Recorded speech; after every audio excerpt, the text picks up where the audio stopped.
अस्सलामु अलैकुम नाज़रीन। आज हम एक ऐसे मसले पर बात करने जा रहे हैं जो पाकिस्तान के लाखों सरकारी मुलाजमीन और उनके ख़ानदानों की रोज़मर्रा ज़िंदगी से जुड़ा हुआ है।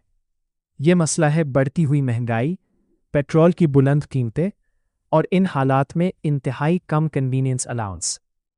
आज मुल्क का हर तबका महंगाई से परेशान है, लेकिन सरकारी मुलाजमीन की सूरत हाल इसलिए ज़्यादा मुश्किल हो चुकी है क्योंकि इनकी आमदनी महदूद है, जबकि अखराजात मुसलसल बढ़ते जा रहे हैं। ख़ास तौर पर दफ्तर आने जाने का खर्च, जो पहले ही एक बड़ा मसला था, अब एक संगीन माशी बोझ बन चुका है। अगर हम चंद साल पहले की बात करें तो पेट्रोल की कीमतें निस्बतन कम थीं, ट्रांसपोर्ट के किराए भी बर्दाश्त के काबिल थे और एक आम मुलाजिम अपनी तनख्वाह में किसी न किसी तरह गुजारा कर लेता था। लेकिन आज सूरत हाल मुकम्मल तौर पर बदल चुकी है। पेट्रोल की कीमतें कई गुना बढ़ चुकी है। रिक्शा, वैगन, बस और ऑनलाइन टैक्सी सर्विसेज के किराए भी आसमान को छू रहे हैं। एक आम सरकारी मुलाजिम सुबह अपने घर से दफ्तर जाने के लिए निकलता है तो सिर्फ आने जाने पर रोज़ाना सैकड़ों रुपए खर्च हो जाते हैं। अगर कोई मुलाजिम मोटरसाइकिल इस्तेमाल करता है तो पेट्रोल, इंजन ऑयल, सर्विस और दीगर अखराजात अलग हैं। और अगर कोई पब्लिक ट्रांसपोर्ट इस्तेमाल करे तो किरायों में रोज़ बरोज़ इजाफे ने इसकी मुश्किलात मज़ीद बढ़ा दी है। अब ज़रा हुकूमत की तरफ से दिए जाने वाले कन्वीनियंस अलाउंस पर नज़र डाल लेते हैं। ग्रेड 1 से 4 तक के मुलाजमीन को सिर्फ 1785 रुपये माहाना दिए जा रहे हैं। सोचने की बात यह है कि ये रकम आज के दौर में कितने दिन का पेट्रोल या किराया पूरा कर सकती है।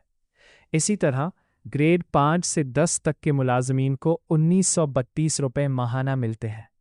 ये वो मुलाजमीन हैं जो मुख्तलिफ दफातर में दिन रात मेहनत करते हैं, फील्ड में काम करते हैं, अवामी खिदमात अंजाम देते हैं, लेकिन इनका सफरी खर्च हकीकत के मुकाबले में ना होने के बराबर है। ग्रेड 11 से 15 तक के मुलाजमीन को सिर्फ 2856 रुपये दिए जाते हैं।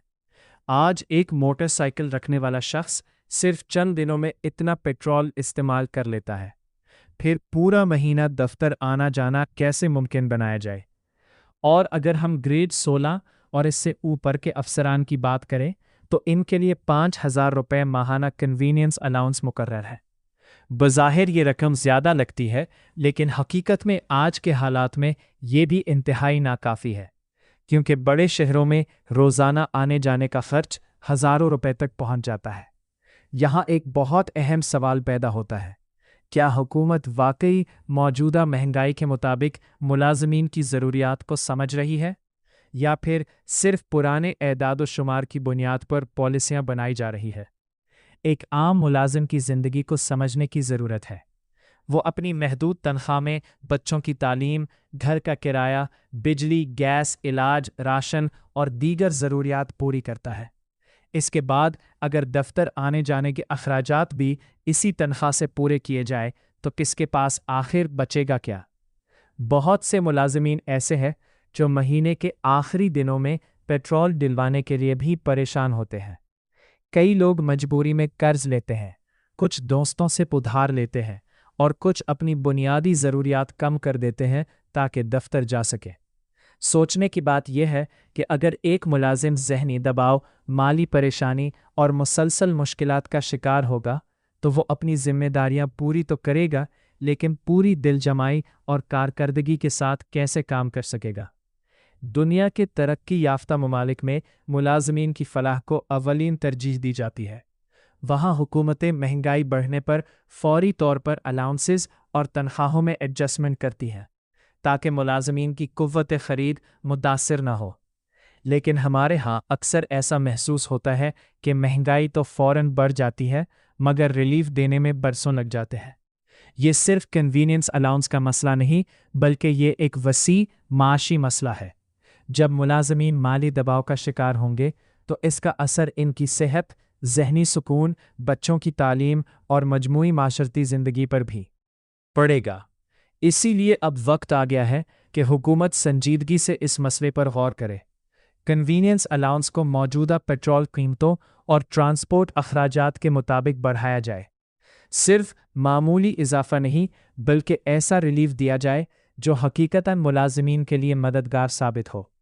اس کے ساتھ ساتھ آئندہ بجٹ میں پے اینڈ پینشن کمیشن کی سفارشات پر مکمل عمل درآمد کیا جائے۔ ملازمین کو ایسا ریلیف دیا جائے جس سے وہ باعزت طریقے سے اپنی زندگی گزار سکیں۔ یہ بات یاد رکھنی چاہیے کہ سرکاری ملازمین کسی خیرات کا مطالبہ نہیں کر رہے، وہ اپنے جائز حقوق کی بات کر رہے ہیں۔ یہ وہ لوگ ہیں جو ملک کے ادارے چلاتے ہیں، عوامی خدمات انجام دیتے ہیں، تعلیم، صحت، انتظامیہ اور دیگر شعبوں میں دن رات کام کرتے ہیں۔ اگر ان کی بنیادی ضروریات ہی پوری نہ ہوں تو پھر ایک مضبوط اور مؤثر نظام کیسے قائم ہو سکتا ہے؟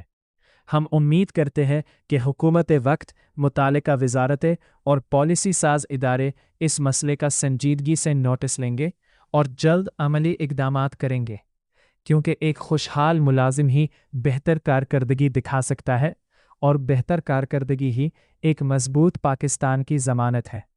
آپ اس مسئلے کے بارے میں کیا رائے رکھتے ہیں؟ کیا موجودہ کنوینئنس الاؤنس کافی ہے؟ اپنی رائے ضرور دیجیے۔